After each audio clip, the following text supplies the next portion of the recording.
واليوم غادي نشارك معكم جميع اسرار الفقاس الملكي بالقرقاع واللوز.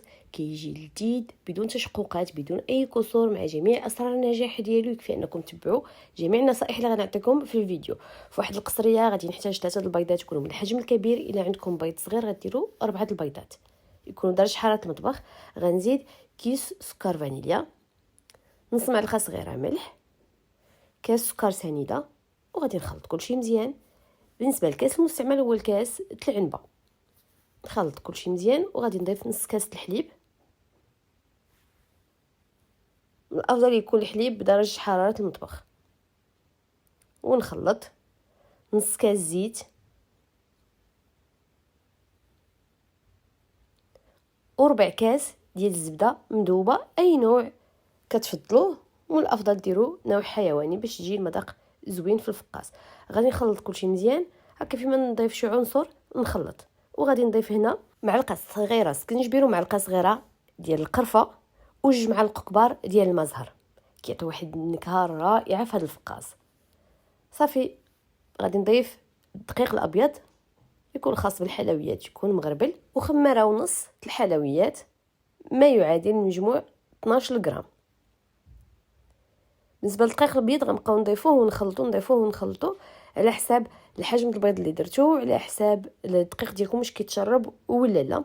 غنجمع تقريبا واحد 600 غرام حتى 630 غرام ديال الدقيق اللي خدا لي هذا الفقاس. صافي غادي ندلك هكا غير شويه، وهذا هو القوام ديال العجين. غيكون عجين اللي رطب وما يكونش كيلتصق في الايدي.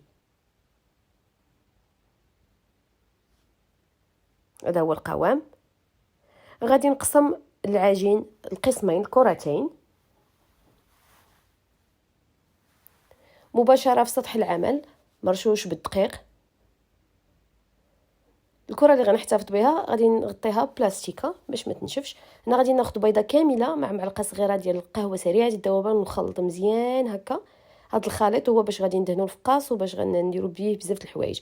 غادي نخليوها هكا على جنب. صافي غادي نطلق الكره الاولى. كيف شفتوا العجينه راها رطبه، ما ديروهاش قاصحه. غادي نطلقها على شكل مربع، وهذا هو السمك ديالها. ما ديروهاش رقيقه بزاف وما ديروهاش غليظه بزاف.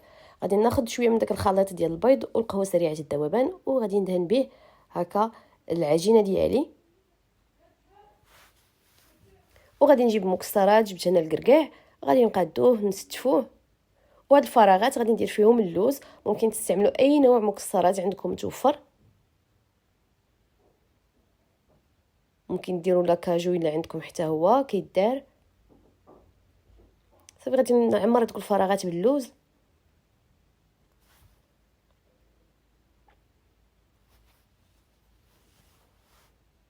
وغادي نعاود ندهن بهذاك الخليط من الفوق غير هكا باش نثبت هذوك المكسرات غير شويه.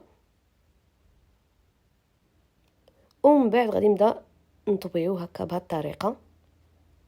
كنطويو حاولوا ما تضغطوش، غير هكا غير بالمهل، غير بشويه.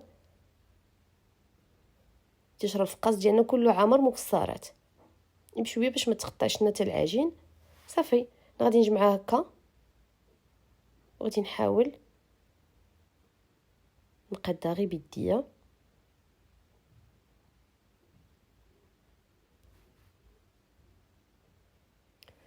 ومباشره في صينيه الفرن هنا صاوبت البودانات بجوج. غادي ندهن بهذاك الخليط نيتي ديال البيض والقهوه سريعه الذوبان. غادي ندهن ونخليها كينشف شويه وعاوتاني ندهن باش نحصل على داك اللون المحمر هكا من الفوق ديال الفقاس. بعد غادي ناخذ واحد الفرشيطه او الشوكه وندير هكا خطوط. بغيتو ما ديروهمش ما ديروهمش. وغادي نزين من الفوق برقائق اللوز الا كانوا عندكم متوفرين. ما كانش عندكم ممكن تستعملوا الزنجلان، ممكن تستعملوا حبوب الخشخاش. التزيين كيبقى اختياري من الفوق، وممكن ما ديروا والو كاع. انا كان عندي متوفر زينت هكا به من الفوق. وغادي ناخذ واحد الشوكه اللي تكون نقيه او ابره اللي تكون نقيه، وغادي نبقى ندير هكا ثقوب ضروري من هاد العمليه.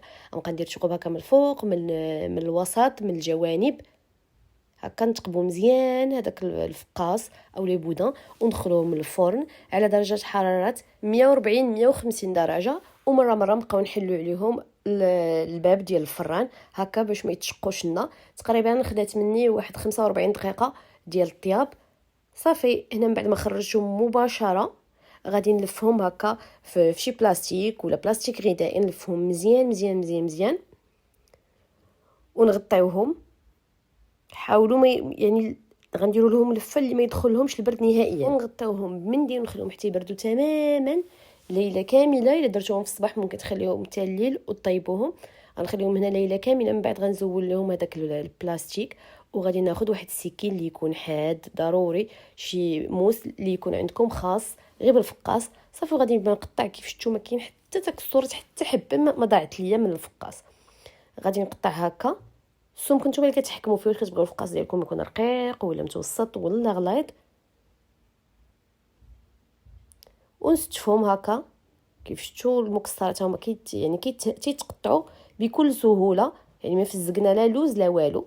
وغادي نديروهم مباشره في صينيه الفرن وندخلوهم يعاودوا يتحمروا للمره الثانيه على درجه حراره 180 درجه حتى ياخذوا اللون الذهبي، ونقدموهم بالصحه والراحه. كنتمنى اقتراح اليوم كنا الاعجاب ديالكم. الى عجبكم اخواتي ما تبخلوش على بالضغط على زر لايك وبارطاج مع احبابكم وصحابكم باش الكل يجرب هذا الفقاس الملكي اللي ساهل مع جميع الاسرار النجاح ديالو. واخا تكوني اول مره غادي تصاوبيه غادي تقنيه وغادي ينجح معاك. والى اللقاء في وصفات قادمه ان شاء الله. تهلاو في راسكم، السلام عليكم.